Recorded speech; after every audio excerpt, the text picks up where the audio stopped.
Hello बच्चों, let's read this question. So this question says a person of weight W jumps to ground with his legs fixed. ठीक है, legs fixed मतलब okay, and comes to the rest with an upward acceleration of 3g. G is acceleration due to gravity. The force exerted by him on landing. ठीक है, कितना force वो लगा रहा है ऑन लैंडिंग, यानी कि हमें नॉर्मल फोर्स बेसिकली कैलकुलेट करके बताना है. ठीक है, force exerted by him on landing. ठीक है, वो देखिए ग्राउंड पर कितना फोर्स लाएगा. ठीक है, ग्राउंड उसके रिस्पॉन्स पर उस पर नॉर्मल फोर्स लाएगी, तो वही नॉर्मल फोर्सेस की वैल्यू क्या बतानी है हमें यहाँ पर कैलकुलेट करके बतानी है.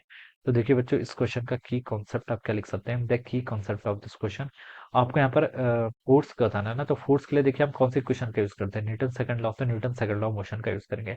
Newton second law of motion क्या बताती है आपका, summation of all the forces. जितने भी आपके फोर्सेस हैं उन सारे फोर्सेस का समेशन किसके इक्वल होता है, आपका मास टाइम्स एक्सीलरेशन के इक्वल होता है. ये आपका स्टेटमेंट है. ठीक है, तो इसी को हमें क्या करना है बच्चों, यहाँ पर अप्लाई करना है, summation of all the forces. ठीक है, इन सबका समेशन किसके इक्वल होता है, मास टाइम्स एक्सेलरेशन के इक्वल होता है. ठीक है, अब बच्चों देखिए, जैसे आपका कोई यहाँ पर कोई पर्सन है, दिस इज अ पर्सन. ठीक है, ये एक पर्सन है. ठीक है, ये क्या कर रहा है, देखिए क्वेश्चन बोला गया कि एक person of weight W. W उसका वेट है. ठीक है, मान लीजिए पर्सन का मास एम है, तो वेट कितना हो जाएगा इसका, W is equal to M into G. ठीक है, तो एम मास है तो इस पर एम जी फोर्स ऐसे वर्टिकल डाउनवर्ड डायरेक्शन में लगेगा. ठीक है, a person of weight W jump to the ground with his legs fixed and comes to the rest with an upward acceleration 3g. ठीक है, अपवर्ड डायरेक्शन में इसका acceleration देखिए गिवन कर रखा है कितना, 3g के इक्वल है. ठीक है, the force exerted by him on landing. Landing पर देखिए कितना फोर्स लगेगा. देखिए बच्चों, जब ये लैंड करेगा तो ये पर्सन क्या करेगा, देखिए ग्राउंड को नीचे की तरफ पुश करेगा. ग्राउंड को क्या करेगा, नीचे की तरफ पुश करेगा. मैं इस पर्सन की एफबीडी बना रहा हूँ, इस पर्सन की. तो ग्राउंड भी इस पर्सन का फोर्स लगेगा किस डायरेक्शन में, अपवर्ड डायरेक्शन में, और उस फोर्स में क्या बोलूंगा, नॉर्मल बोलूंगा. समझ में आया. इस देखिए, इस पर्सन की एफबीडी बना रहा हूँ, तो इस पर्सन पे जितने फोर्सेस लग रहे हैं पहले मैं वो देख लेता हूँ, कौन कौन से फोर्स लग रहे हैं. एक फोर्स उसका मास एम है, जिसके कारण वेट ऑलवेज लगेगा किसमें, डाउनवर्ड डायरेक्शन में. तो मैंने एम जी यहाँ पर इसको लिख लिया है. ठीक है, अब बच्चों देखें, ये ग्राउंड को क्या करेगा, जब ये ग्राउंड पर लैंड करेगा तो ये ग्राउंड को देखिए पुश करेगा. ठीक है, जब हम उछलते हैं जैसे जंप करते हैं, फिर ग्राउंड को नीचे को पुश करेंगे. ठीक है, एक फोर्स से. तो हम ग्राउंड को पुश कर रहे हैं, तो ग्राउंड भी देखिए हमको क्या करेगा, उसके रिस्पॉन्स में पुश करेगा. ग्राउंड भी क्या करेगा, हमें पुश करेगा.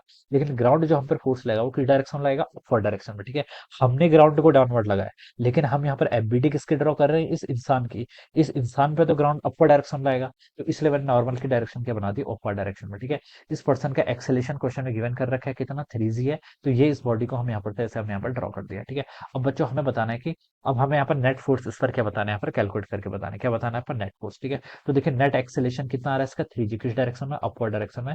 तो इसको मैं मान लीजिए प्लस वाई बोल देता हूँ. तो ऊपर के सारे फोर्सेस को मैं प्लस वाई लूंगा, नीचे के सारे फोर्सेस को मैं माइनस वाई लूंगा. ठीक है, तो बच्चों देखिए फोर्स कौन कौन से फोर्स एक्ट कर रहे हैं, एक नॉर्मल एक्ट कर रहा है किस डायरेक्शन में, प्लस वाई. तो नॉर्मल को प्लस ले लिया.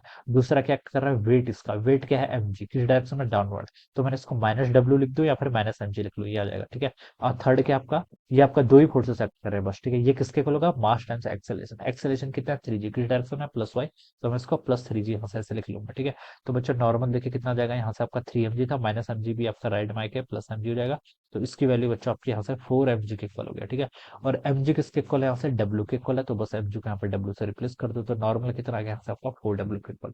तो यही पूछा था, force exerted by him on the landing is 4w, यानी कि बी ऑप्शन यहाँ पर करेक्ट हो जाएगा. Alright, this would be the right answer of this question. So I hope you all understood this concept. All the best and thank you so much.